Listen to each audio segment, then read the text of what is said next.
Então, boa tarde a todos. Essa é a nossa nona aula. E antes da gente fazer o conteúdo dessa aula, eu queria só por completude, depois da aula de ontem, eu estava repassando o vídeo da aula e eu percebi que ninguém percebeu também, que eu esqueci de mostrar a volta desse resultado aqui ontem. Era uma equivalência, daí a gente mostrou a ida com aquelas parametrização bem esquisita, demorou bastante. Daí todo mundo, beleza, e aí eu fiquei satisfeito também e fui em frente e esqueci de mostrar a volta. Aí só por completude vou mostrar a volta, tá?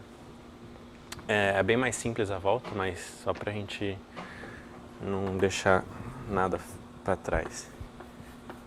Então, vamos supor que A seja homotópico como caminho ao CB, B inverso. Homotopia de caminhos. Aí a nossa tarefa é mostrar que eles são livremente homotópicos. E o que a gente vai fazer para mostrar isso é que a gente vai mostrar que o CB B-1 é livremente homotópico. Então, sei lá, livremente homotópico a B. E como o A é homotópico como caminho fechado a esse cara, em particular ele é livremente homotópico a esse cara. Desculpa? Desculpa, C-1. Obrigado. Bom, a gente vai mostrar que esse cara aqui é homotópico livremente a B, e aí por transitividade o B e o A são homotópicos livremente. Porque isso daqui em particular é uma homotopia livre também, né? É mais forte do que ser uma homotopia livre, mas em particular é uma homotopia livre. E transitividade vai dar o resultado. Então, o que a gente vai fazer? A gente vai definir uma homotopia que a gente vai querer mostrar que é livre da seguinte forma. Vamos pegar H definida como a composição daquele caminho ali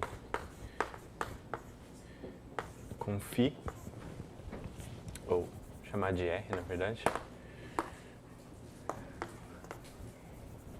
onde R do quadrado na base do quadrado é uma retração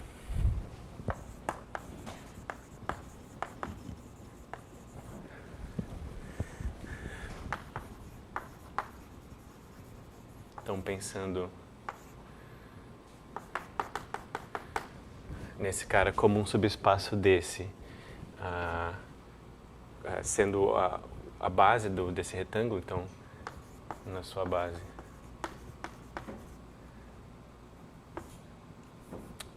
I vezes 0, né?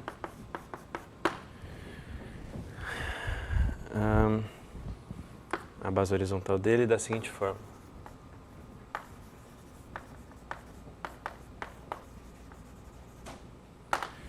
Então, o desenho dessa aplicação é mais ou menos assim. Você tem o quadrado aqui vezes I. Eu vou fazer uma divisão na metade aqui. 1/4. Esse aqui seria o 0. Esse o... Daí essa aplicação, que é uma retração,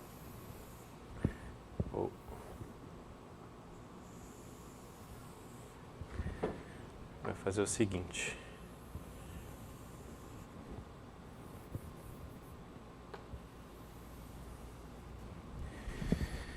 Ela vai levar retas horizontais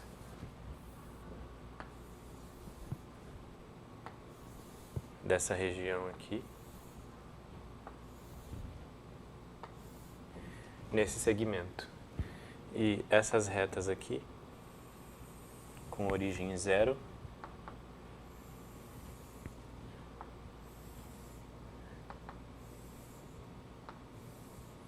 vão ser todas mapeadas no intervalo 1/4. Então vai ser uma coisa, R vai mapear todo mundo daqui nesse intervalo 1/4 meio, Daqui, ele vai fazer isso de todos esses segmentos aqui com origem no 0. Ele vai mapear no 1/4. E aqui é a mesma coisa. Esses segmentos aqui vão ser mapeados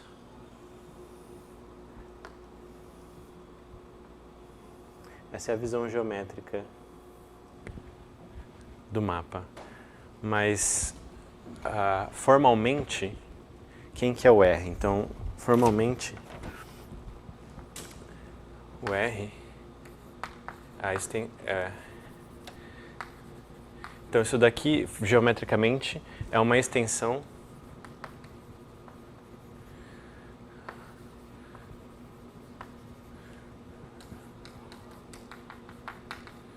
de um mapa no bordo, assim como a gente tinha feito também na ida desse exercício.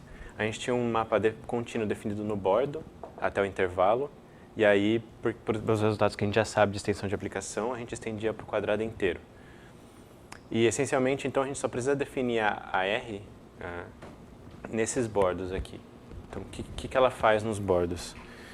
É a extensão do seguinte, então, R em 0t é t sobre 4. Então, 0t é esse lado aqui do quadrado. Aí eu estou mandando em t sobre 4. Então, contraindo ele até esse segmento aqui de 0 a 1/4. E o 1t, que seria esse cara aqui, eu quero mandar o 0 no 1 e o 1 no meio, né? Eu quero contrair esse cara aqui nesse intervalo. Então, a coisa mais simples que faz isso, que dessa maneira linear aqui, é fazer 1 menos t sobre 2, né? O 0 vai no 1 e o 1 vai no meio. E o resto vai mapeado dessa forma. Essas retas aqui vão sendo mapeadas no intervalo meio e 1. E nos outros dois lados, então na base ele vai ser a identidade. Então, na base ele vai ser identidade. Então ele vai mapear esse cara visto como isso daqui no I, simplesmente. E esse cara aqui, ele vai fazer esse movimento de mapear o 0 no 1/4 e 1 no 1 meio. Então, isso daqui fica S mais 1 sobre 4. Então, 0 vai no 1/4, S igual a 1 vai no 1 meio. Bom, você pode perceber que essas funções são contínuas e que na interseção dos domínios elas são idênticas. Então, elas colam para uma função contínua do bordo no intervalo I. E, portanto, existe uma extensão R, que eu estou chamando de R, dessa função aqui.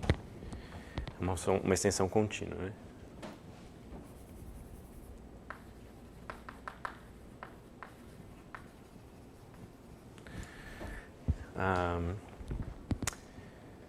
Na verdade, não importa qual que é a extensão, basta que seja alguma extensão, pelo que a gente vai fazer.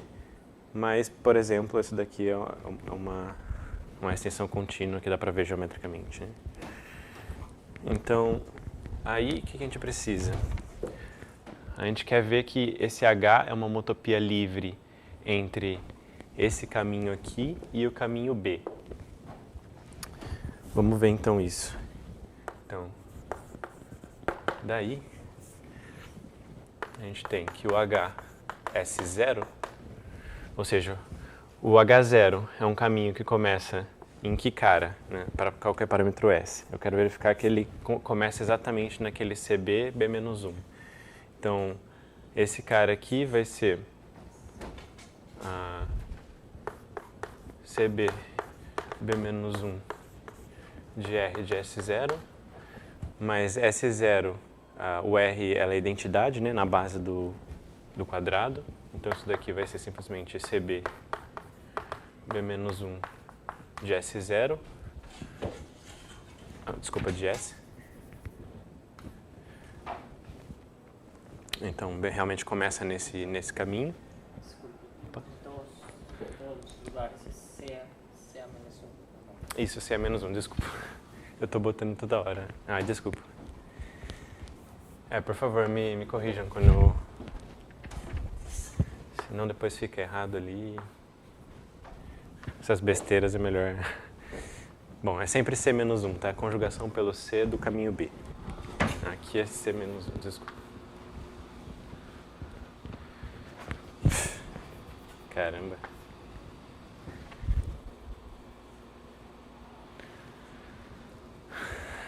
Tá, agora tá certo. Obrigado. Tá, então começa nesse caminho. Vamos ver se ele termina no caminho B. Então, isso daqui vai ser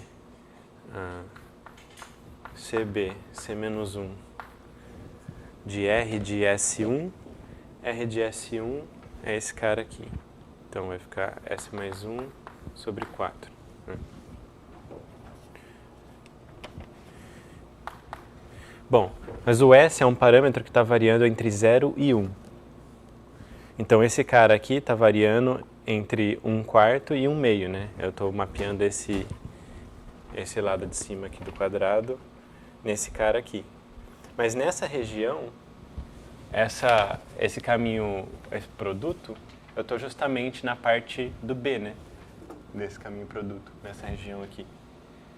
Então, lembrando aqui que o caminho produto CB, C menos 1 de S, vai ser o C no 4 vezes S para S entre 0 e 1/4, B 4S menos 1 para S entre 1/4 e 1/2, e C de 2 menos 2S para S entre 1/2 e 1. Né? Concorda? Então, nessa região aqui, eu estou nessa definição desse caminho. Então, aquele cara lá aplicado no S mais 1 sobre 4 tem que ser o B aplicado no S mais 1 sobre 4, né? Substituindo o S aqui. Então, vai ficar CB, C menos 1, desculpa, fica B, de 4 vezes o S mais 1 sobre 4, menos 1, né? Que vai ser justamente B de S. Tudo bem? Daí, por fim, então, isso daqui de fato é então, H0 é o CB, C menos 1, H1 é o B, então, de fato, está começando nesse caminho, terminando no B. Agora eu preciso ver se é uma homotopia por caminhos fechados, né? Se é uma homotopia livre. Então tem que ver se esses caras aqui, no início, no ponto 0 e no ponto 1, são iguais para todo o tempo t. Bom, mas isso daqui vai ser CB, C menos 1, em R de 0t. R de 0t é t sobre 4. Bom, mas o t está variando de 0 a 1. Então isso aqui está variando de 0 a 1/4. De 0 a 1/4, a definição é o C. Isso aqui fica C de 4 vezes o parâmetro ali. Então isso aqui é C de 4 vezes o t sobre 4, que é C de t.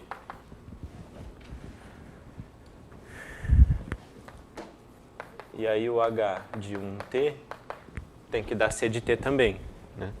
Vamos ver. CB, C menos 1, de R de 1t. R de 1t é 1 menos t sobre 2.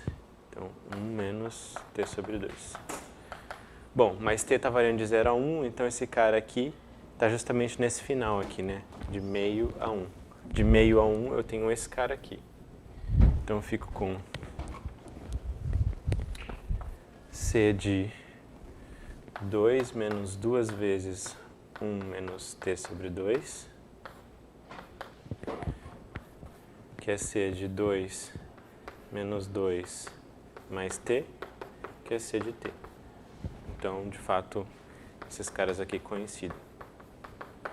Então isso daqui é uma homotopia que começa nesse cara, termina nesse, é por caminhos fechados e é uma coisa contínua, né? Porque é uma composição de coisas contínuas. Então, beleza. Isso aqui finalmente termina essa demonstração. Tudo bem? Não escrevi mais B a menos 1 em nenhum lugar? Tá, acho que não, né? Bom, beleza. Só para completar aquela demonstração lá, mas agora vamos dar uma avançada para a aula de hoje.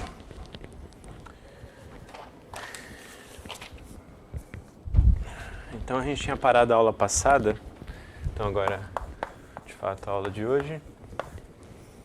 A gente tinha parado a aula passada querendo provar o seguinte: se n é maior que 1, então a esfera n-dimensional em Rn mais 1 é simplesmente conexa.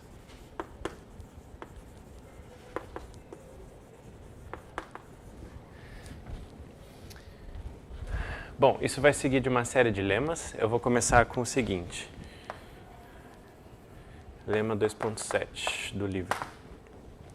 Ele diz o seguinte: se A é um caminho na esfera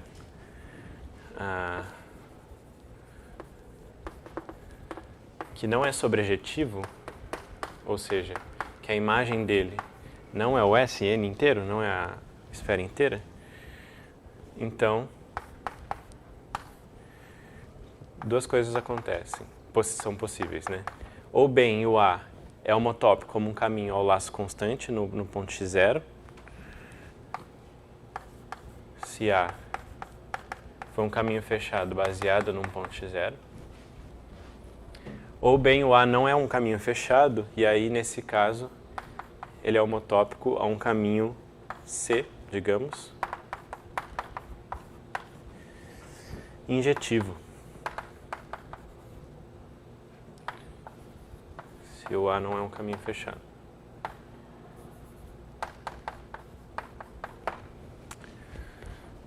Beleza? Então vamos ver a demonstração disso. Então, se eu sou um laço, quer dizer, se eu sou um caminho na esfera SN, que não é sobrejetivo, ou seja, que esquece pelo menos um ponto, então, ou bem ele é um caminho cuja classe de homotopia é trivial, ou ele é homotópico a um caminho injetivo.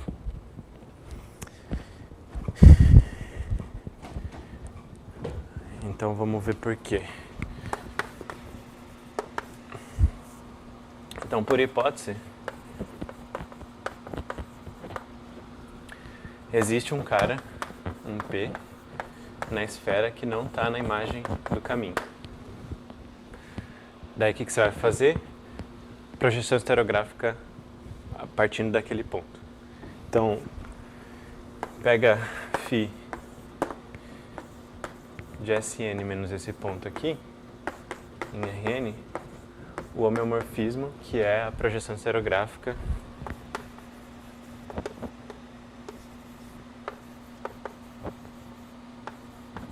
partindo daquele ponto ali. Então, continuando, a gente teve um probleminha de logística, né?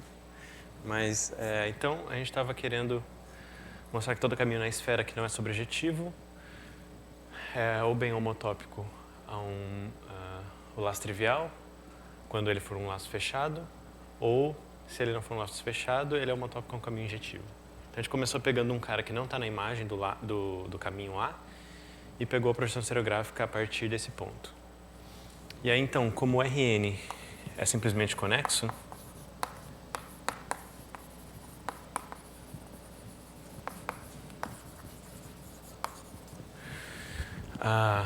o laço imagem lá em Rn, quer dizer, o caminho que é a imagem de A por φ, então, φ bola A, caminho em Rn, é homotópico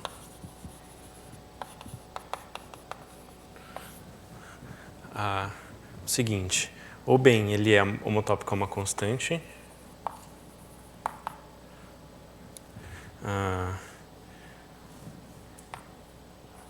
se A for um caminho fechado, ou ele é... bom, se ele não for um caminho fechado, então esse cara aqui não vai ser um caminho fechado aqui, porque o φ é homeomorfismo aqui, é a abjeção. Mas como Rn é simplesmente conexo, quaisquer dois caminhos com o mesmo extremo são homotópicos. Em particular, o caminho que é o segmento de reta ligando esses extremos também é homotópico a esse cara. Então, em particular, como o segmento de reta é um caminho que é parametrizado por uma coisa injetiva, né? É um homeomorfismo linear crescente, né? Que é aquela a homotopia linear que a gente já conhece, aquele caminho linear de segmento de reta. Então, aqui em Rn, ou bem ele vai ser constante se ele for fechado, porque sendo simplesmente conexo vai ser homotópico a um ponto, ou ele vai ser homotópico a um segmento de reta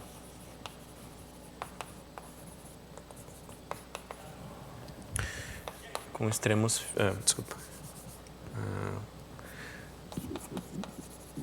que é parametrizado, lembrando,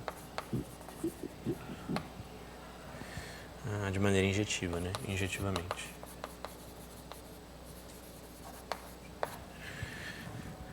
Se o A não for um caminho fechado.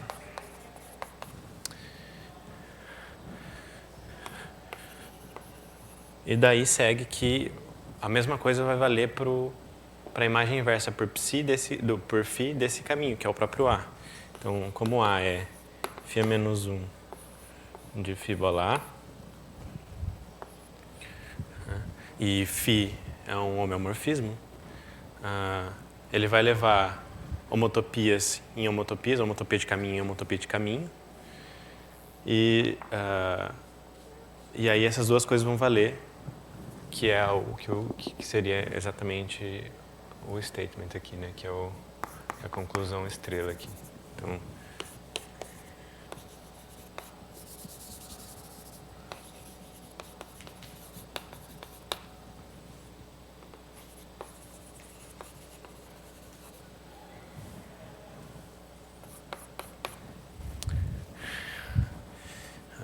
Então, então, se esse cara aqui, a gente pode até botar, sei lá,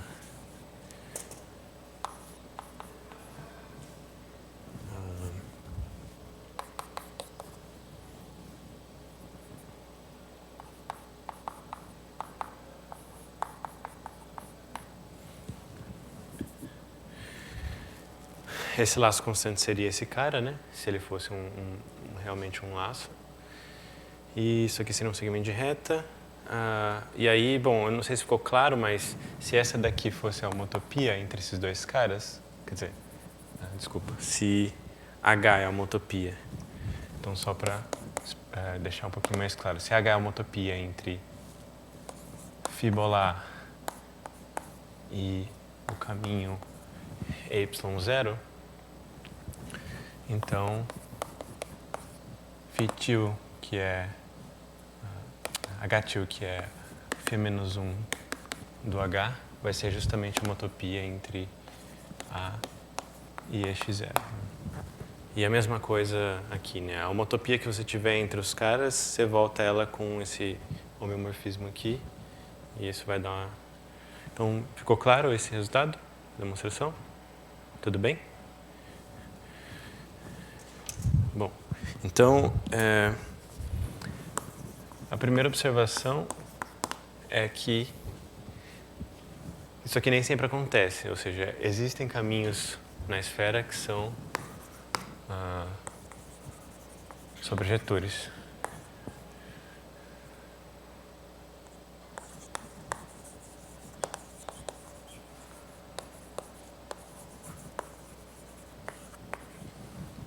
Essas são as chamadas curvas de piano.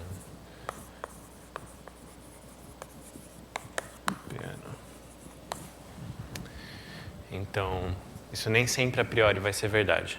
Mas o que a gente vai tentar fazer, quer dizer, o que a gente vai fazer aqui em breve é mostrar que todo caminho em Sn vai ser homotópico a um caminho que não é sobrejetivo. E em particular, todo caminho fechado vai ser homotópico a um caminho fechado que não é sobrejetivo.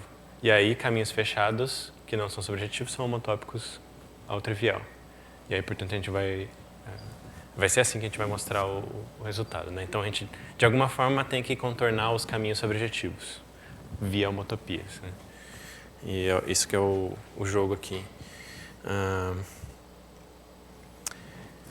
E outra coisa é que esse cara aqui, esse C, nesse caso aqui em que o A não é um caminho fechado, esse cara que ele é homotópico, injetivo, é um arco de grande círculo na esfera. Porque ele é exatamente quer dizer, a imagem pela aplicação inversa da projeção estereográfica de um segmento de reta em Rn. E a projeção estereográfica, da forma que ela é definida, quando você volta um segmento de reta, isso daqui é justamente um arco de grande círculo. Então, beleza. Então, ou bem ele é, quando for fechado, homotópico ao laço constante, ou a um arco de grande círculo. Aí o próximo lema é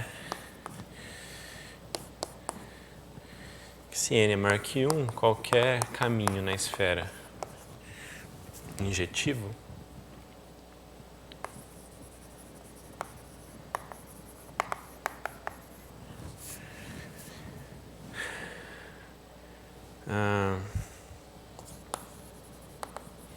a imagem dele é um fechado com interior não vazio, com interior vazio.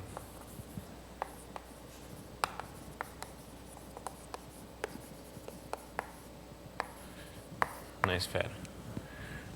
Ou seja, o interior desse cara aqui é vazio.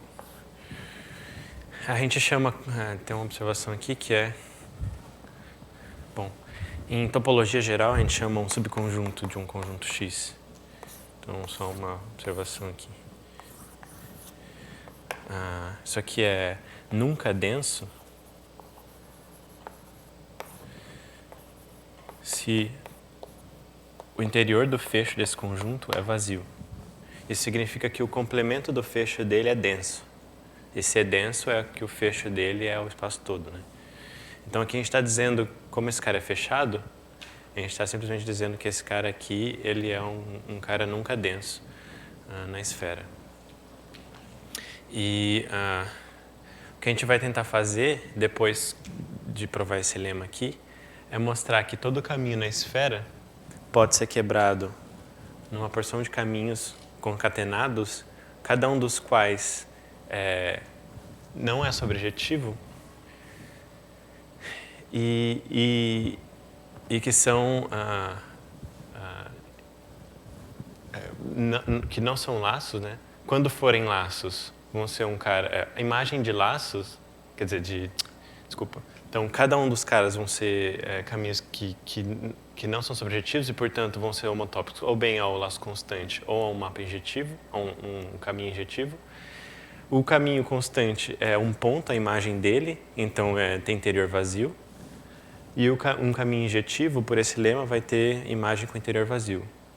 E como vai ser um número finito de caminhos, a gente vai mostrar então que a imagem de um caminho qualquer, que um caminho qualquer é homotópico a um caminho cuja imagem é uma união finita de coisas com interior vazio. Como Sn não pode ser escrito como uma união finita de fechados com interior vazio, porque senão ela teria interior vazio nela mesma, a gente conclui que esse caminho tem que ser não sobrejetivo e aí, portanto, a gente vai usar esse lema aqui e concluir. Então, esse é o outro lema-chave para mostrar essa coisa da esfera sensivelmente conexa e tirar fora esses caras da... Então, demonstração disso é o seguinte. Então,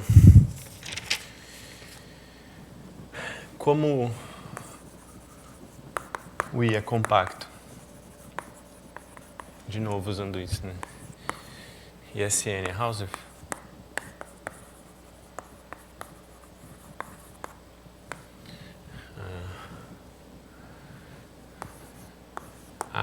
é mapa fechado. E aqui tem duas noções de fechadas, né? Como a gente está falando de um caminho, mas eu não estou falando que ele é um caminho fechado, estou falando como mapa de I para SN, ele é fechado. Ele joga fechados do intervalo I em fechados de SN.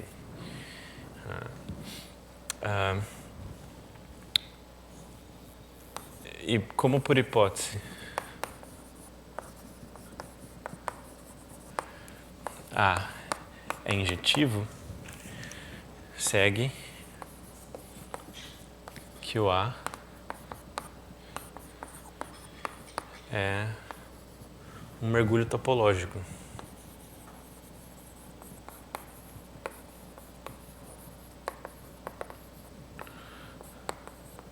Então, o A é um homeomorfismo do domínio dele na imagem.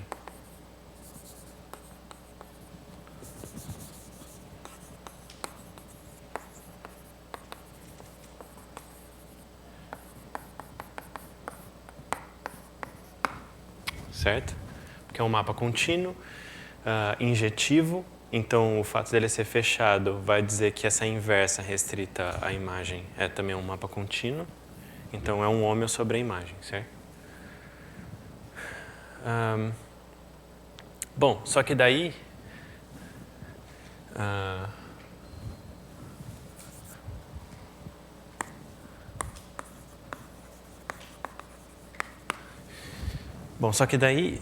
se a gente supõe que esse cara aqui não tem interior vazio, então vou mostrar por absurdo que esse cara tem que ter interior vazio, né? Suponho que ele não tenha. Então, como esse cara é não vazio, existe um aberto, então em particular uma bola.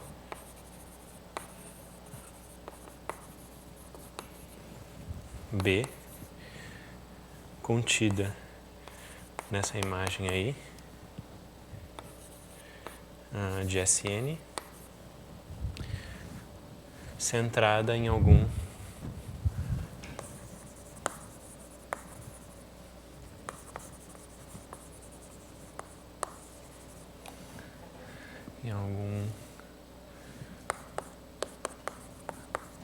um ponto X, que é a imagem por A de algum parâmetro S, né? Porque isso aqui está totalmente dentro da imagem da curva. Mas, ora, se isso aqui é uma bola aberta e A é um homeomorfismo sobre a imagem, quando eu voltar com A, fazer a pré-imagem disso, então, diminuindo o B se necessário,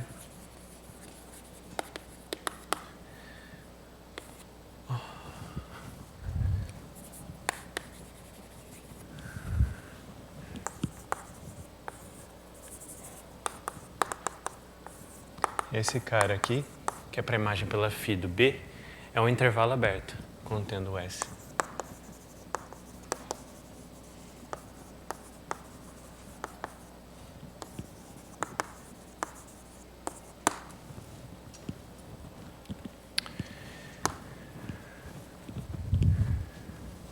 Isso.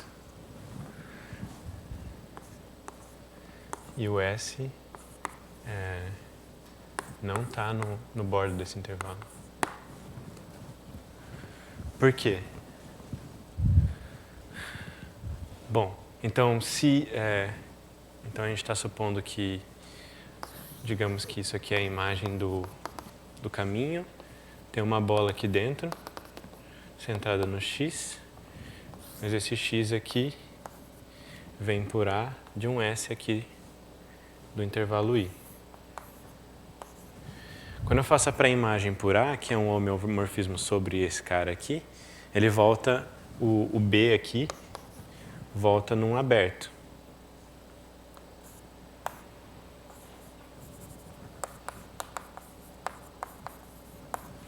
Só que por que eu falei diminuindo o B se necessário? É que esse aberto aqui, ele pode, sei lá, ele pode ser assim, dessa forma, né? Fechado aqui e aberto aqui. E aí não é um aberto da reta, mas não importa. O importante é que para a imagem desse cara, bom, se eu diminuir o B, eu consigo deixar ele um aberto nesse formato aqui, contendo o S aqui.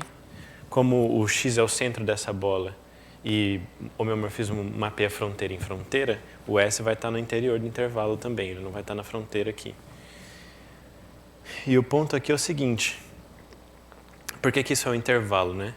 Vai ser um aberto, e aí você tem dois argumentos. Ou bem, quando você puxa a bola aberta, vai ter um aberto aqui em volta do S, e aí, portanto, se eu pegar um epsilon bem pequeno, eu acho um intervalinho aberto aqui, e aí eu posso restringir a φ nesse intervalo e diminuir o B, para que daí seja um ômega entre os dois.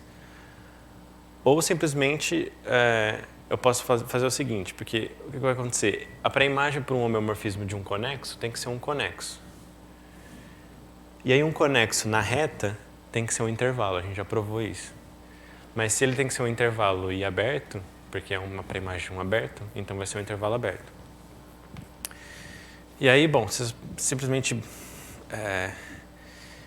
Aí o ponto é o seguinte, a contradição é que o intervalo na reta não pode ser homeomorfo a uma bola num espaço de dimensão maior que 1, num Rn com n maior que 1. Por quê? Porque se eu tiro um ponto aqui, por exemplo, eu tiro o centro aqui desse intervalo, eu desconecto ele em duas componentes conexas, enquanto que a bola continua conexa por caminhos.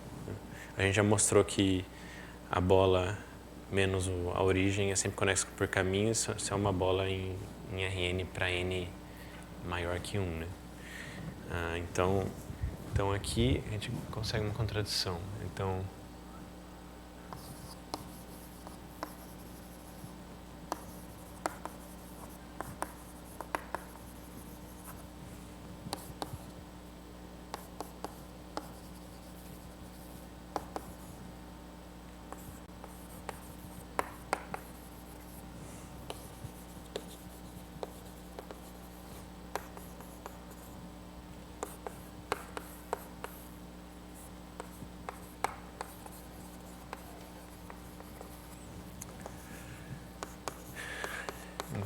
esse cara é mapeado na bola menos o centro, e isso aqui não é...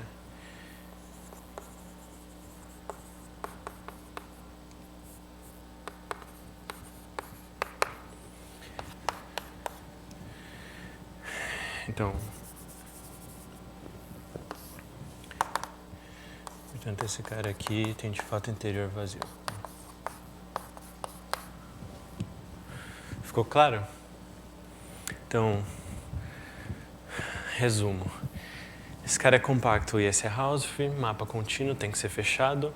Se eu estou supondo injetivo, então em particular vai ser um mergulho topológico.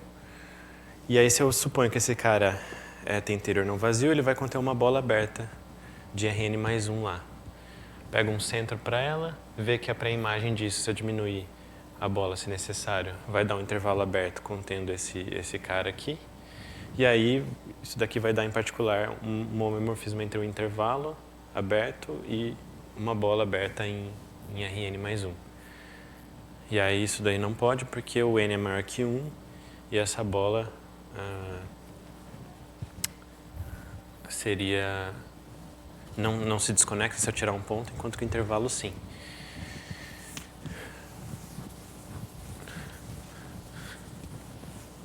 Ficou claro?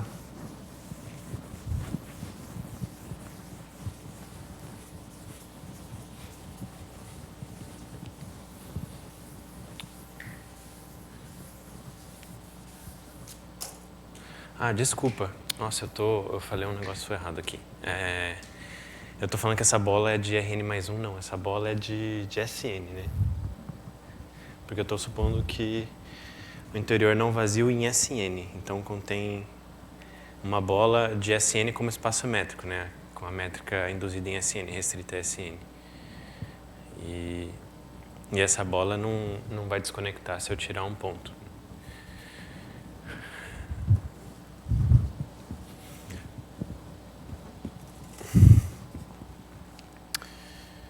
Bom,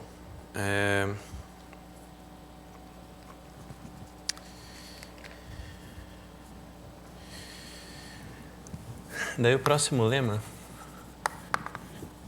2.9, é que todo caminho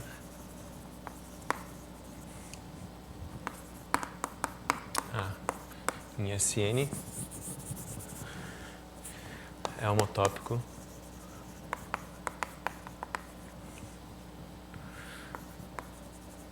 a um caminho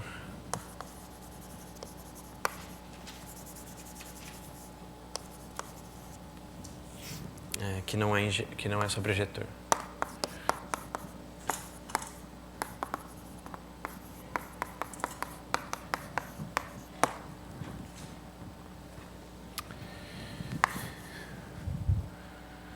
Certo, esse é o último passo para juntar as peças, né? Só que esse resultado, ele é o que tem um maior conteúdo, talvez. E eu vou fazer o seguinte. Antes de provar ele, então, com isso em mente, né, querendo provar isso daqui, eu vou provar dois fatos aqui para vocês.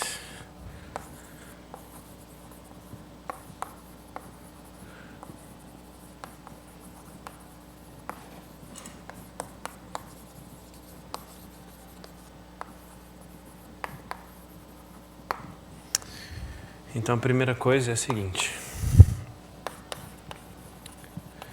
Dados um caminho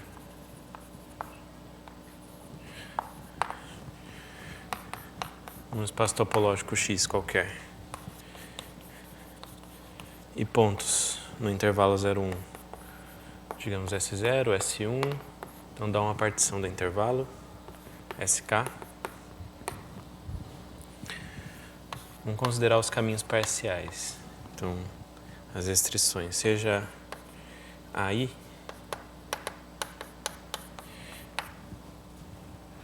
o caminho parcial, que é a restrição do A em cada pedaço dessa partição, cada intervalo desse tipo, composta com uma reparametrização φi, que vai levar esse cara aqui no intervalo I. Porque pra gente caminho, a gente sempre uniformiza o domínio para CI, né? Então a gente tem que fazer uma reparametrização para olhar para esse cara como um caminho.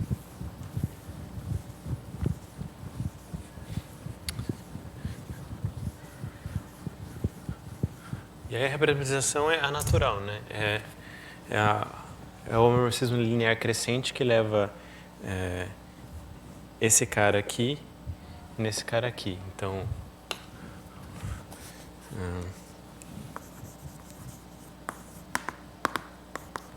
φi é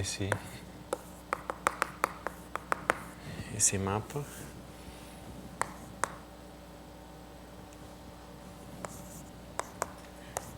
Que bom, se eu escrever ele explicitamente, ele é exatamente esse cara aqui. Então, ele mapeia o 0 nesse cara.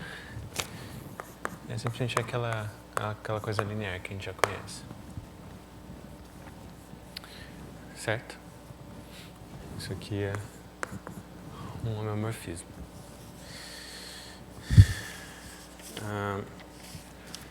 Então,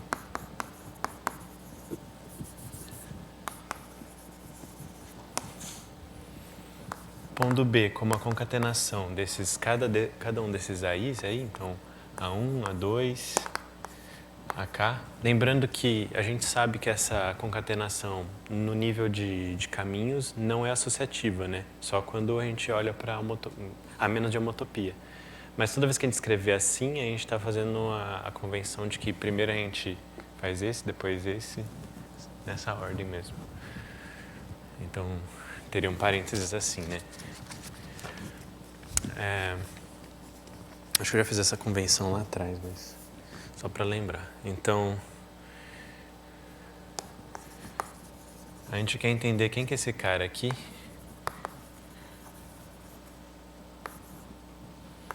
Como uma reparametrização de A. Por quê, né? Porque, bom, a gente tem o caminho A aqui, partindo, digamos, de um x0 até um x1, esse é o caminho A. E aí eu particionei o intervalo de forma que eu criei vários subcaminhos aqui. Então, sei lá, aqui seria A de S1, A de S2, A de S3, A de S4. E cada um desses caras aqui seriam o A1, A2, A3. Então esse é o laço A, quer dizer, o caminho A inteiro. E esse cara aqui seria o... Desculpa.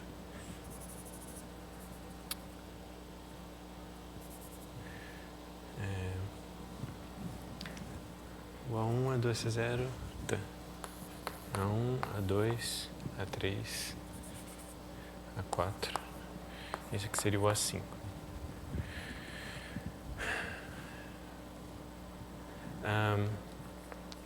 E aí, bom, a gente sabe que essa concatenação, no fim, é justamente esse caminho aqui, geometricamente.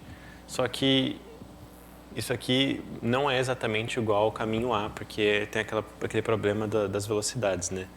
O A1 está indo com uma velocidade muito grande, depois o A2 também, etc. E aí o último aqui, o AK, está percorrendo o A, esse finalzinho aqui, com o dobro da velocidade, né? Então, em meio instante de tempo, eu percorro todos esses caras aqui e depois, com mais meio, eu percorro esse final aqui. Então, a gente espera que tenha uma reparametrização desse negócio que faça ele ser a mesma coisa que o A, né? Então, simplesmente, eu quero formalizar isso para a gente, de uma vez por todas, considerar eles como o mesmo caminho, a menos de homotopia, né? Então, a gente viu aquele lema bastante forte de que caminhos reparametrizados por reparametrização positiva são sempre homotópicos, né? Então, só vamos formalizar de que eles são, de fato, tem uma reparametrização positiva. Então, o que acontece é o seguinte, então existem pontos T0, T1, TK igual a 1, onde o TI é simplesmente 1 sobre 2 elevado a k menos i. Então, estou subdividindo. Então, basicamente, eu estou abrindo a definição disso daqui. Quando eu for abrir a definição disso daqui, esse cara aqui, ele vai começar do intervalo 0 até 1 sobre 2k. Certo? E aí depois, assim sucessivamente, né? Então, o próximo vai ser entre o 1 sobre 2k até 1 sobre 2k menos 1 e etc. Então, seja xi esse homeomorfismo linear crescente entre esses intervalos da definição do B ali e os intervalos SI menos 1 e o SI que a gente começou. Pegou uma subdivisão qualquer. Pega esse cara, o homeolinear crescente,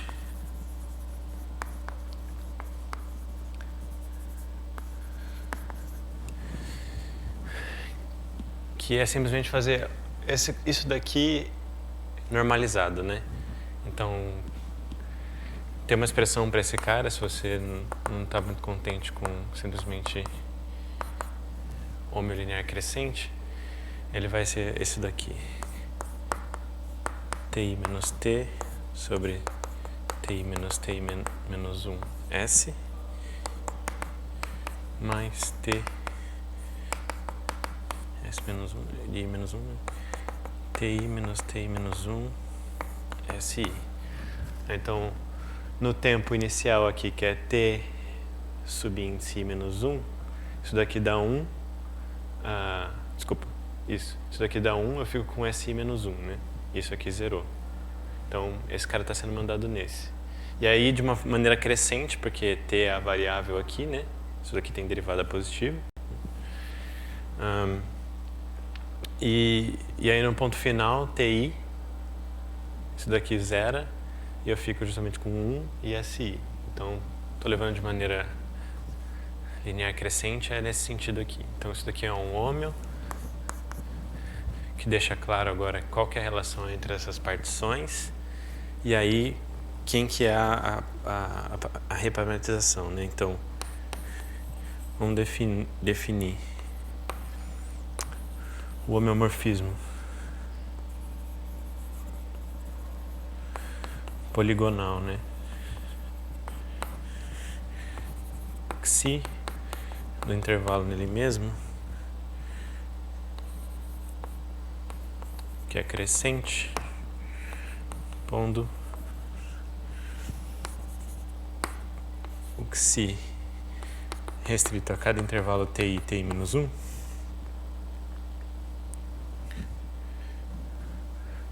desculpa, TI menos 1 TI. Isso aqui sendo igual ao Xi.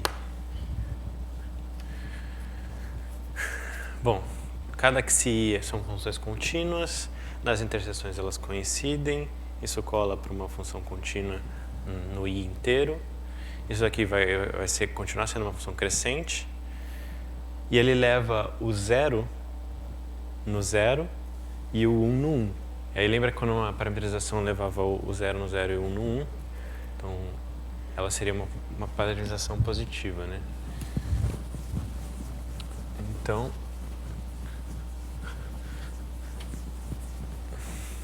de fato,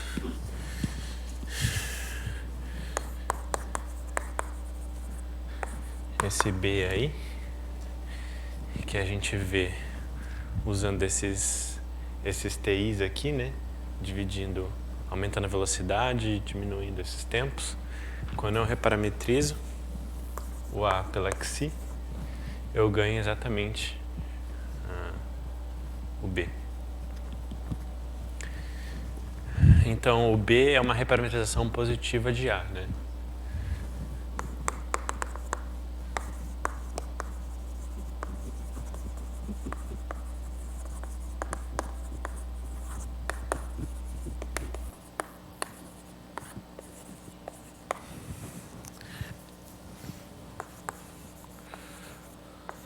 Onde a gente sabe que esses dois caras, então, têm que ser homotópicos. Eu já nem lembro o número daquele lema, mas né, vocês lembram desse resultado. Né? Aí a segunda coisa que eu quero dizer, então esse é o primeiro resultado. A segunda coisa é um resultado de topologia de espaços métricos, que é bastante útil e vai ser utilizado em várias demonstrações, inclusive essa do lema 2.9, que é o seguinte: se X é um espaço métrico, XD é um espaço métrico, compacto e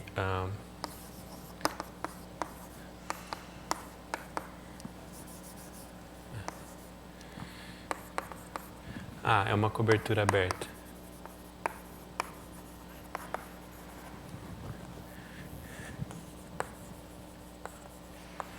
De X, então existe um número delta positivo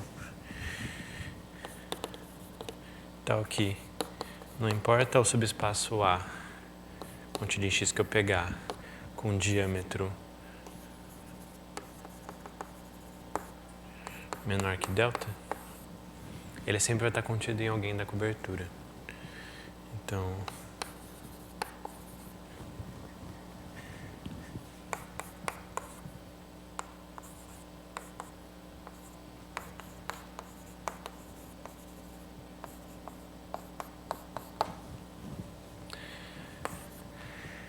esse delta é dito o número de Lebesgue da cobertura, né? Ele depende da cobertura. Então, para qualquer cobertura aberta que eu escolho num espaço métrico compacto, existe um número tal que qualquer subconjunto com um diâmetro menor que esse número, ele sempre está contido em um dos elementos da cobertura.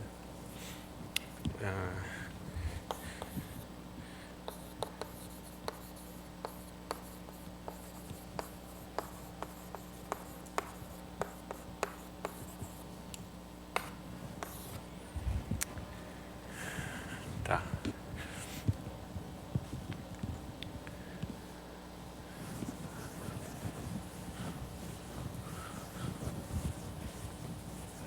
Vamos ver por que isso é verdade. Usando umas coisas que a gente já tinha. Então, X sendo compacto, essa cobertura aberta tem um refinamento, uma subcobertura finita, né? Então, existem infinitos elementos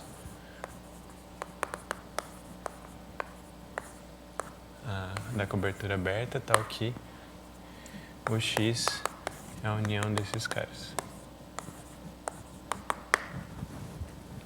Tudo bem? Definição de compacidade. Aí vamos chamar de CI os complementos desses abertos.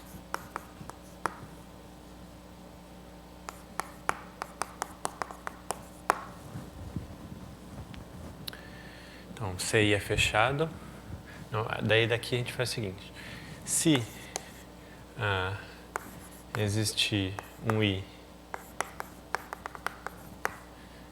tal que o U lambda I é igual ao espaço todo, então não há o que provar, certo? Qualquer satisfaz a conclusão. Certo? Se algum cara da cobertura é o espaço inteiro, então ele sempre vai conter qualquer conjunto, não importa se ele tem diâmetro menor que delta ou não. Então delta, para qualquer delta vai dar certo. Caso contrário, então se ninguém dali é o X inteiro, cada CI é não vazio. Então o CI é fechado e não vazio.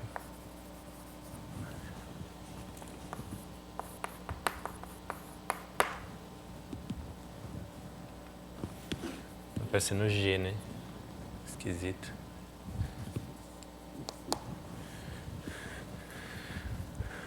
Bom, daí a gente monta a seguinte função. Contínua.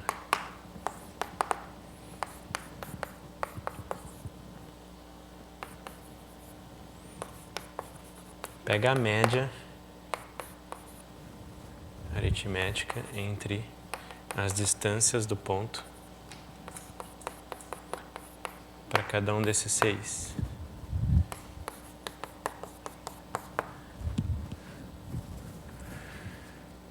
Bom, distância de ponto a conjunto é uma função contínua. Distância é uma função contínua. Soma de função contínua. Isso aqui eu estou só multiplicando por um número. Isso daqui é uma função contínua. Então, isso aqui é contínuo.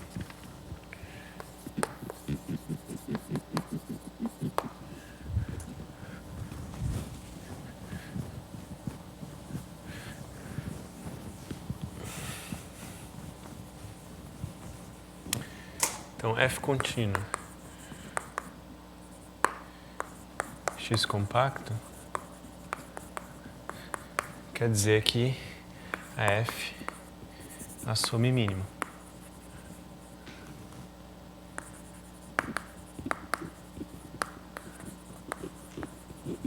Digamos um delta, que é a imagem de algum ponto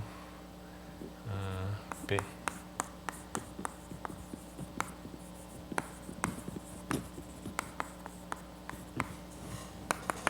Então isso significa o quê? Significa que delta, que é f de P, é menor ou igual que f de x para todo x em x.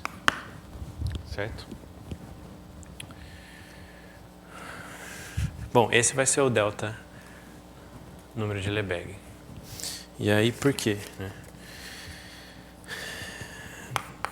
Primeira coisa é notar que o delta é maior que zero, estritamente. E por que isso? Porque o ponto P, pertencendo a x, implica que existe um i tal que o P está num dos elementos da cobertura. Ora, mas isso aqui implica que o P não está no CI, porque o CI é o complemento do I, do I lambda, U lambda I, né? Portanto, a distância do P para o CI é positiva. Isso aqui era até um exercício da lista de de caracterização de fecho, né? Então, se eu estou fora de um fechado, a distância entre o ponto e o fechado é positiva. Aí, portanto, a F no ponto P, que é o delta, né? Então, delta, que é F no ponto P, tem que ser positivo. Porque pelo menos um desses caras aqui, que são todos não negativos, pelo menos um é positivo. Beleza.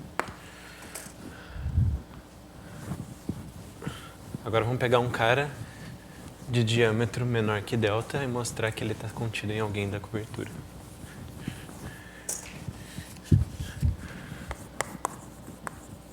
Agora, se o A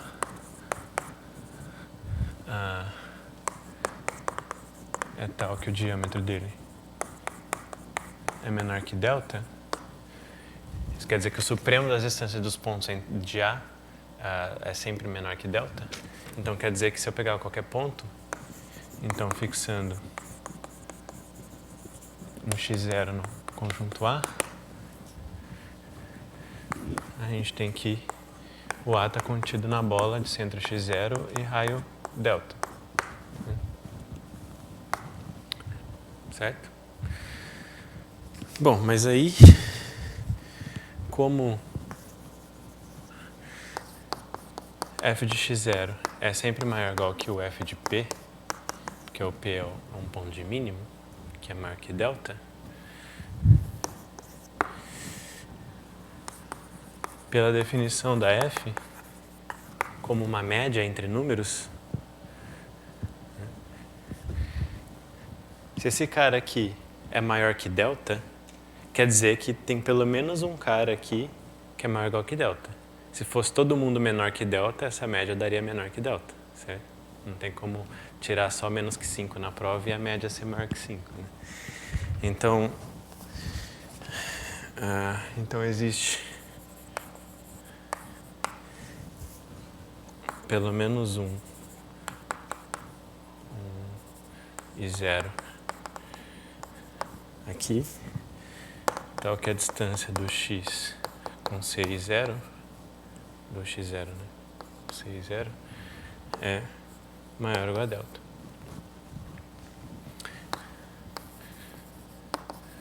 Mas isso significa o quê? Bom, se essa distância é positiva, isso aqui é um cara positivo, quer dizer que esse cara está fora desse conjunto.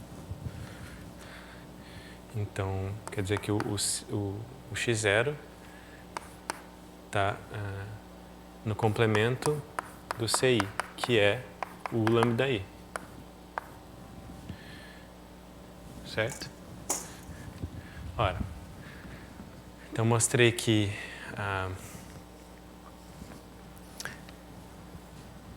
portanto, o A está contido na bola de raio delta, que está contido no complemento do XI, do CI, desculpa.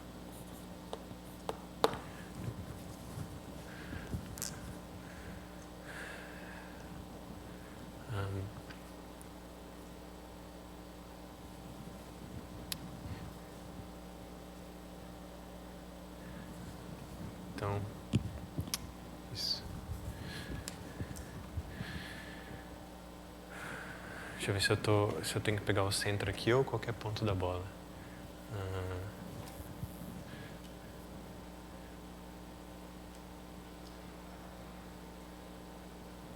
Desculpa, né? Aqui é qualquer ponto da bola, não só o centro. Então,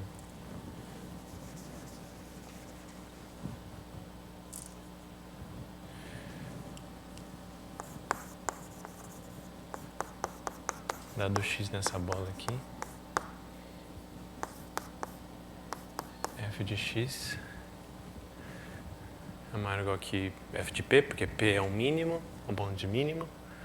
E aí, pela definição, sempre vai ter um i0.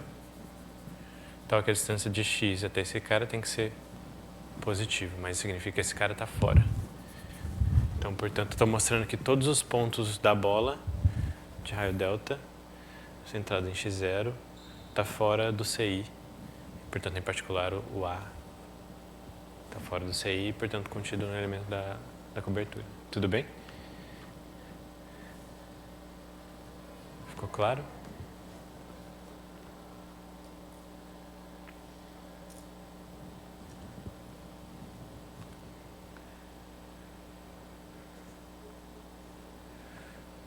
Na verdade, aonde que eu usei que essa bola aqui tem raio delta, né? Aqui eu podia pegar qualquer ponto, pode ser o centro também, né? Tava certo, porque isso aqui está mostrando que, se fosse o centro da bola, está mostrando que... É melhor pegar o centro da bola mesmo.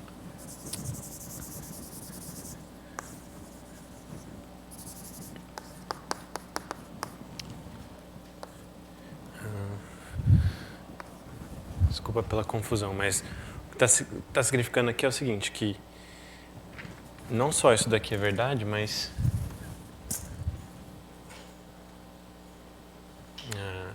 se a distância desse cara é maior que delta, então uma bola de raio delta em volta dele está fora disso daqui. É isso que está acontecendo, né? Isso aqui tem que estar fora do x menos. Bom, então, só para fechar esse negócio aqui. Então, se eu pego um cara de diâmetro menor que delta e eu fixo um ponto no conjunto, então a bola de raio delta contém o conjunto todo, pela definição do diâmetro de ser menor que delta. Mas, ora, P é um ponto de mínimo, então o valor de F no ponto x0, no centro da bola, vai ser sempre maior que delta.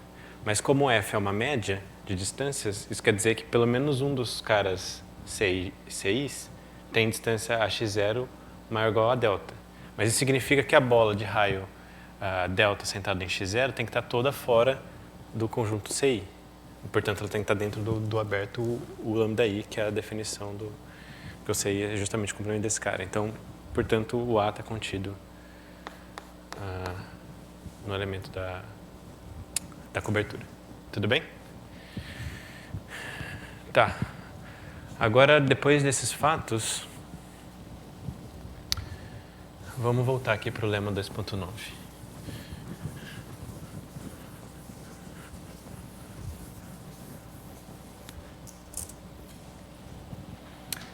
O Elon, quando ele começa essa demonstração, ele menciona a continuidade uniforme da A. Deixa eu só mencionar o que é isso, então. Depois desse argumento aqui.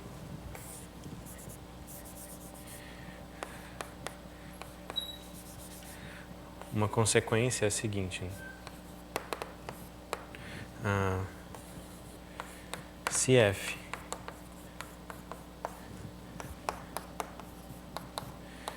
é contínuo entre espaços métricos onde o domínio é compacto,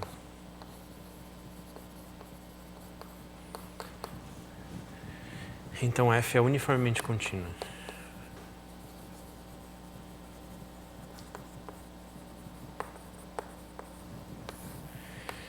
Isso significa o seguinte, que para qualquer epsilon maior que zero que você me der, eu consigo achar um delta positivo, dependendo só do epsilon e de nenhum ponto, tal que quaisquer dois pontos, x em x, com distância menor que delta, vão ter imagens que distam menos que epsilon.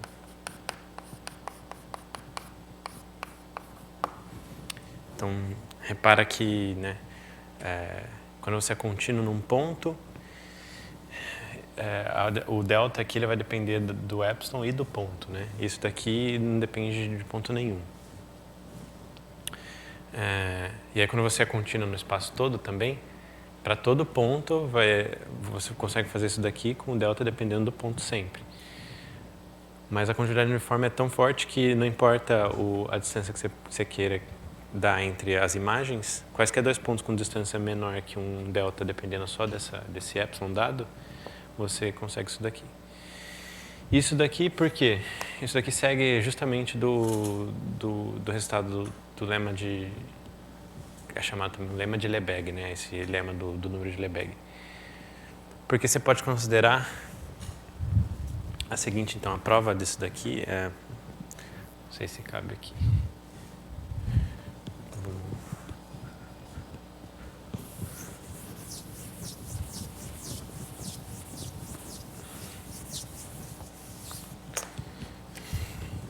Então, a demonstração daquele fato ali... então, demonstração, só deixando indicado, é que dado o epsilon maior que zero, você vai pegar o delta, que é o número de Lebesgue, da seguinte cobertura.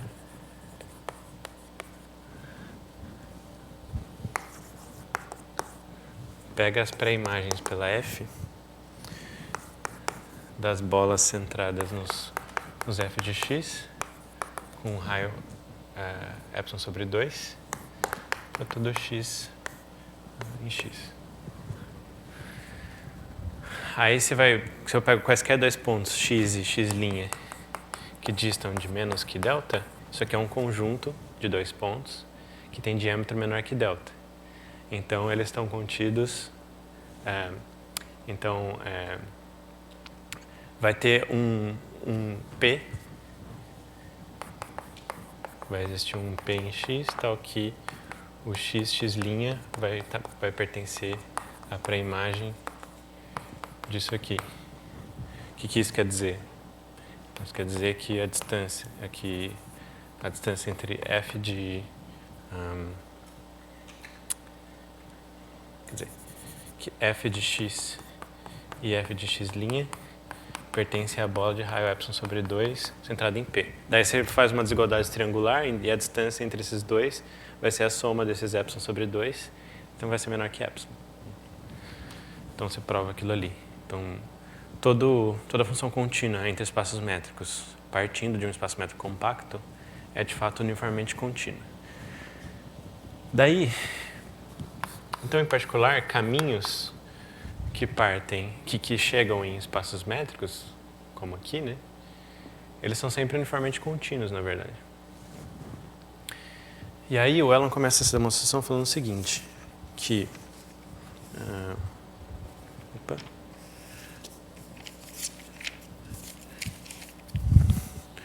existe uma partição, então existem pontos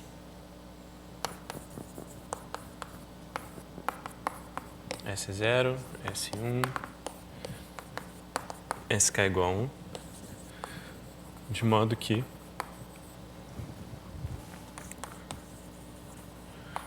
pondo I como esses intervalos, SI menos 1, SI,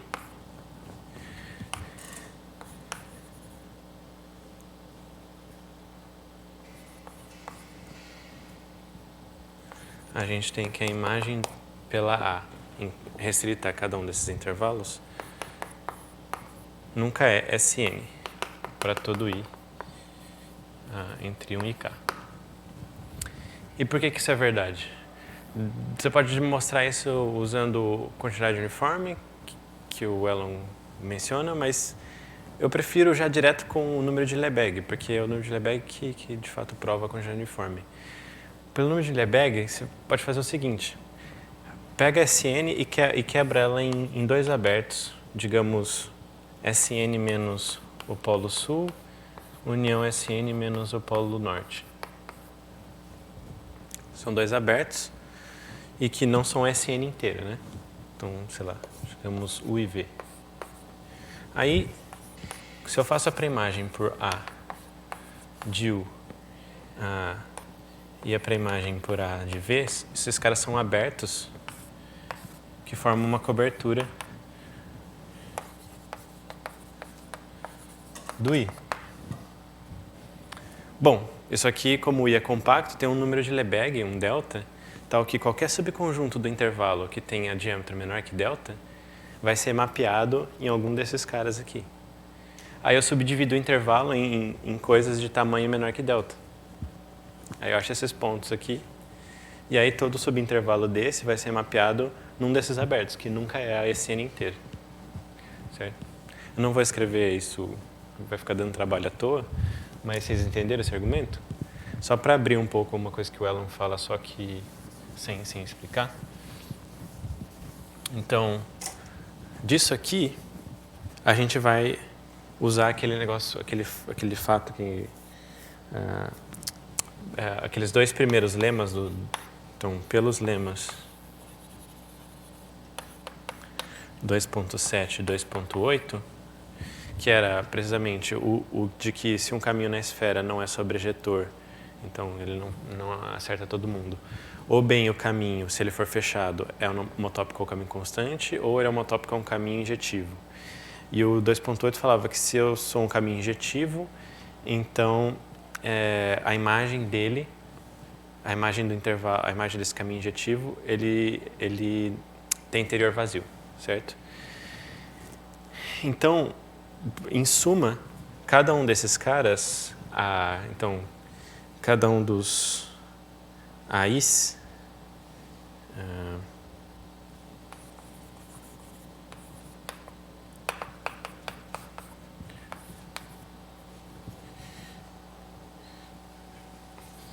que é a reparametrização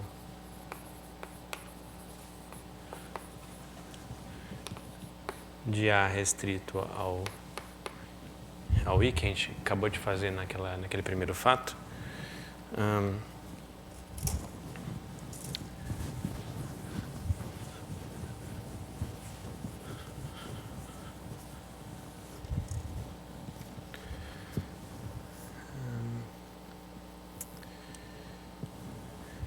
É tal que o AI é homotópico a um caminho BI, onde BI de I é fechado com interior vazio em SN. Por quê? Porque ou bem o AI, sendo um cara que não atinge todo mundo, porque ele é a representação disso daqui, né? Então a imagem do AI, percebe que a imagem do AI de I é a imagem do A disso aqui, que não é SN. Então, cada um desses caras não é sobrejetivo, pelo aquele lema 2.7, ele vai ter que ser ou homotópico ou um laço constante. E, portanto, que a imagem é só um ponto e tem interior vazio e é fechado, ou ele é um laço injetivo, um caminho injetivo, que a gente já provou que a imagem é fechada com interior vazio. Então, em qualquer caso, isso daqui é homotópico a um cara assim. E pondo, então, B como sendo a concatenação de todos esses B's,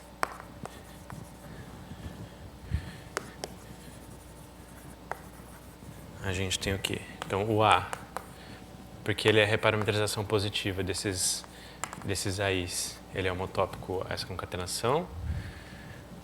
Cada um dos AIs é homotópico a esses BIs,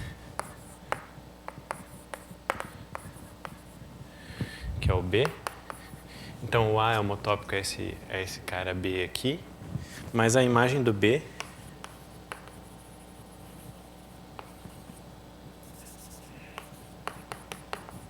é simplesmente a união das imagens desses caminhos aqui, né? Então, B1 de I, união BK de I, que é uma união finita de fechados com interior vazio. Em particular, isso daqui é fechado com interior vazio.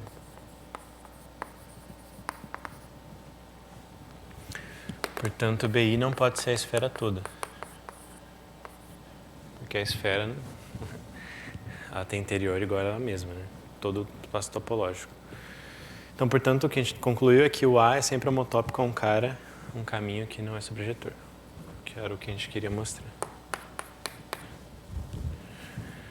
Tudo bem? É um trabalhão para mostrar esse lema, né? Mas é bem legal, assim, né? Junta várias coisas interessantes.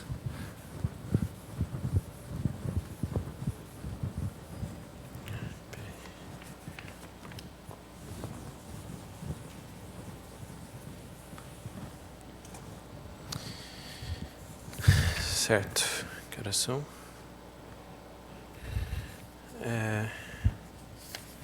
Bom, então finalmente juntando as peças, a proposição prometida, que é n maior que 1, esfera dimensão n é simplesmente conexo.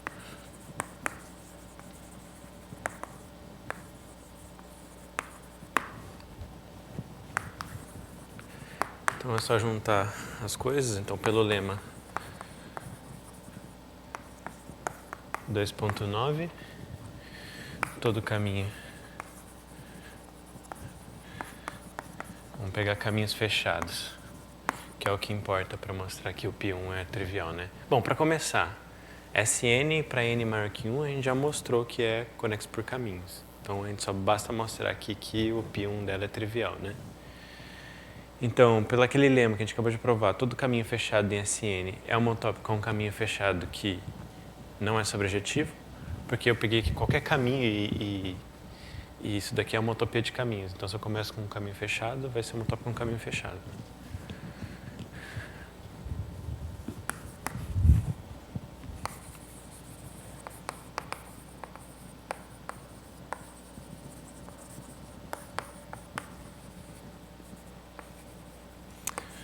Não sobrejetivo.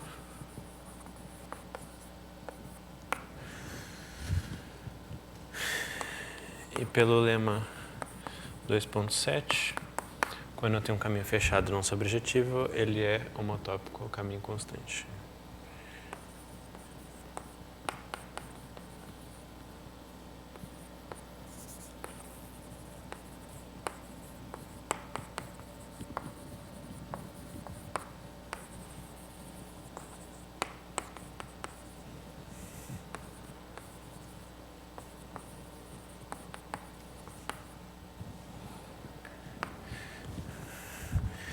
Bom,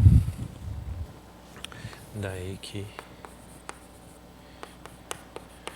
o π1 é trivial.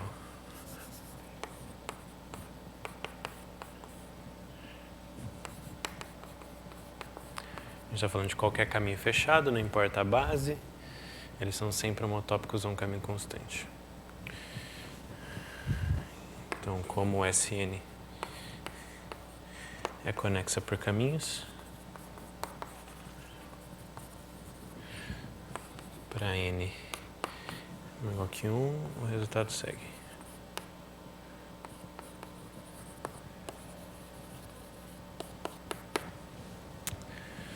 Tudo bem? Deu um trabalhinho, mas pelo menos a gente usou de coisas mais elementares para mostrar que a esfera é simplesmente conexa. Tem um outro jeito que a gente vai ver já já, que é usando... que não usa essa coisa de...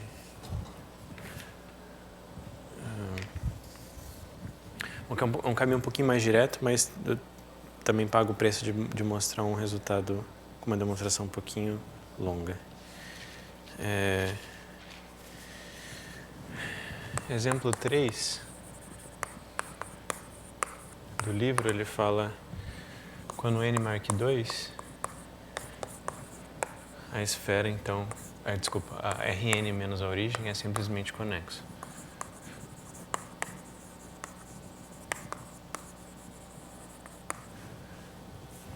Isso aqui, pois, ela tem o mesmo tipo de homotopia que a esfera, né? A esfera é Sn menos 1. Como eu estou supondo n maior que 2, n menos 1 maior que 1, e esse cara é simplesmente conexo.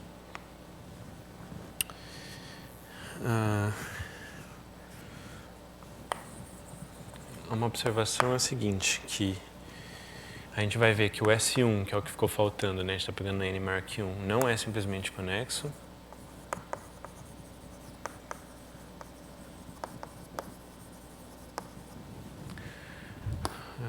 a gente vai ver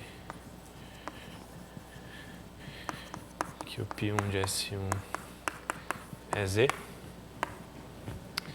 E aí eu nem estou pondo ponto base porque é um grupo abeliano. Mas isso é o que a gente vai fazer semana que vem, na primeira aula da semana que vem.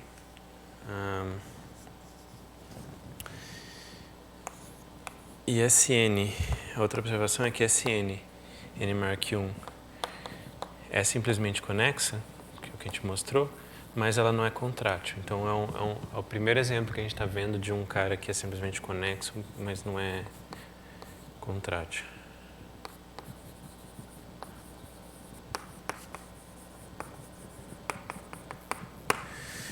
Só que aí, para mostrar que a esfera não é contrátil para todos os n's, aqui a gente já vai mostrar, né? Porque se fosse contrátil, mesmo tipo de homotopia com ponto, seria trivial. Mas para todos os n's,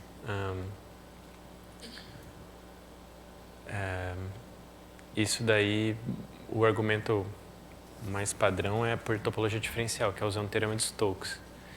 Eu mencionei uma demonstração numa das aulas lá usando o teorema de Stokes, e basicamente o que acontece é que, bom, para quem entender essas coisas de topologia diferencial, se o Sn, então, se Sn fosse contrátil, a gente saberia que a identidade é homotópica a uma constante, né? Mas, então, se eu fizer a integral em Sn da ômega, isso daqui tem que ser a mesma coisa que a integral em Sn de uma função constante. Então, pega o volume da esfera.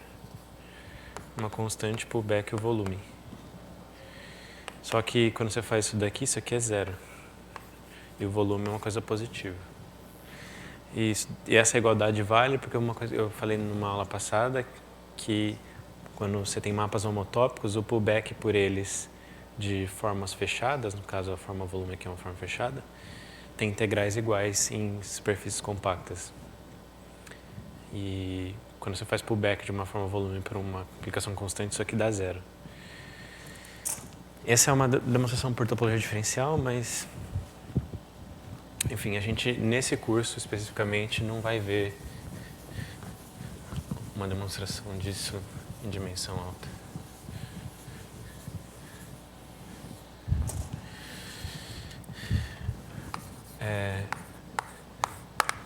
Observação 2 é que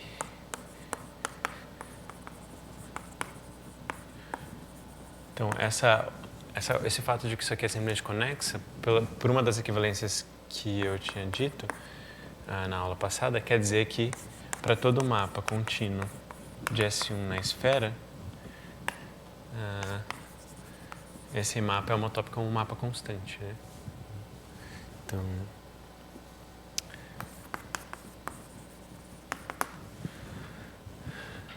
só que dá para mostrar esse fato direto para Sn, para não só para S1, mas para SK também. Então, aí o negócio é que para todo K, se K está entre 0 e N, tem um argumento de topologia diferencial também, que mostra que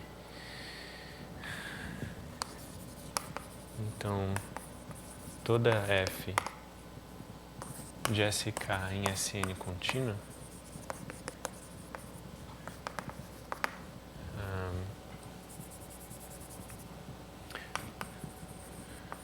a gente pode aproximar ela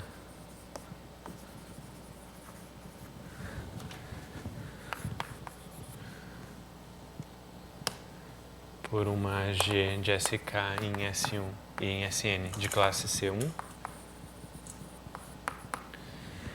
Essencialmente, é um lema que é essencialmente de suavizar essas pontas de coisas contínuas, né? Você consegue aproximar não ficando tão distante, então de forma que a distância entre elas é sempre menor que 2. E lembra que a gente viu numa aula passada que toda vez que você tem dois mapas chegando na esfera com distância menor que 2, eles são homotópicos, né? porque eles nunca são antípodas, né? Os pontos de imagem.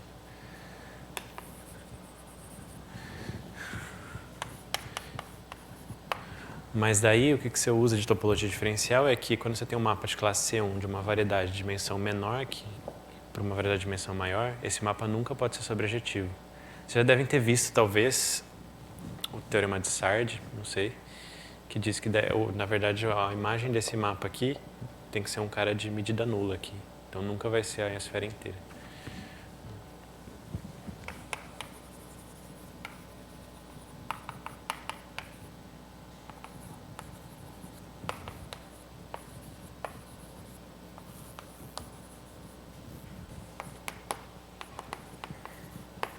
Então, o G,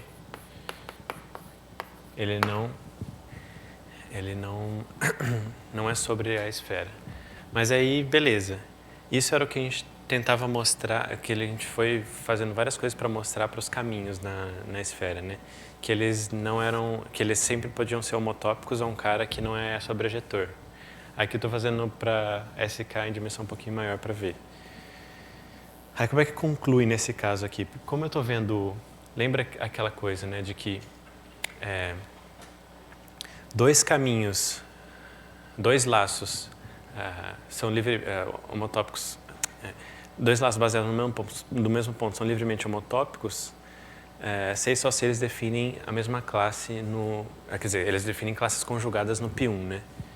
E a gente viu que se um laço é livremente homotópico a um laço constante, ele, em particular, é um homotópico, de fato, como caminho ao laço constante. E a gente viu que, se você vê esses laços, né, como contínuas de S1 para o espaço, então, homotopia livre corresponde a homotopia de mapa mesmo, de S1 para o espaço. E aqui, se a gente olhar para a homotopia de mapas de SK para SN, toda vez que eu sou um mapa chegando num cara que não atinge toda a esfera, eu posso fazer a projeção estereográfica e conter toda essa imagem da função, mas a projeção estereográfica leva esse cara dentro de Rn, que é contrátil. Só que no Rn, a identidade é homotópica a uma constante, porque Rn é contrátil. Daí você acha uma homotopia de G é uma função constante. Como é só uma homotopia, não precisa fixar nada, você consegue já direto que a G é homotópica a uma constante. E aí, então, mapas de SK para SN contínuos são sempre homotópicos a um mapa constante. Isso quer dizer que o késimo grupo de homotopia da esfera para K entre 0 e N também se anula. Se tiver tempo no final do curso, a gente vai ver um pouquinho sobre esses grupos de homotopia de ordem mais alta. Então tem o π2, π3, π4, e eles têm a ver com mapas de SK para o espaço, classe de homotopia de massas. Então, na verdade, a esfera tem todos os pKs nulos, menos o da dimensão. E o primeiro, né? Porque o π0 a gente convenciona como sendo o número de componentes conexas. O π0 de um espaço é quantos componentes conexos ele tem. E aí o π1 é o que a gente está estudando. E aí depois tem os de ordem mais alta.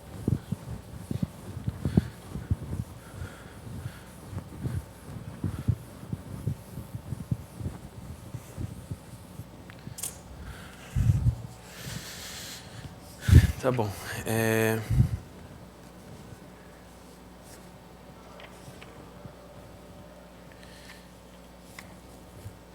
Eu acho que eu vou parar a aula aqui, porque todo esse movimento da gente ter remarcado o horário foi para poder assistir o seminário do Misha, né? E começou agora, às 5. Então, na próxima semana a gente continua. Eu vou falar um pouco mais sobre algumas propriedades do π1. Eu vou provar uma versão mais simples do teorema de Van Kampen. E a gente vai calcular o π1 de S1, finalmente.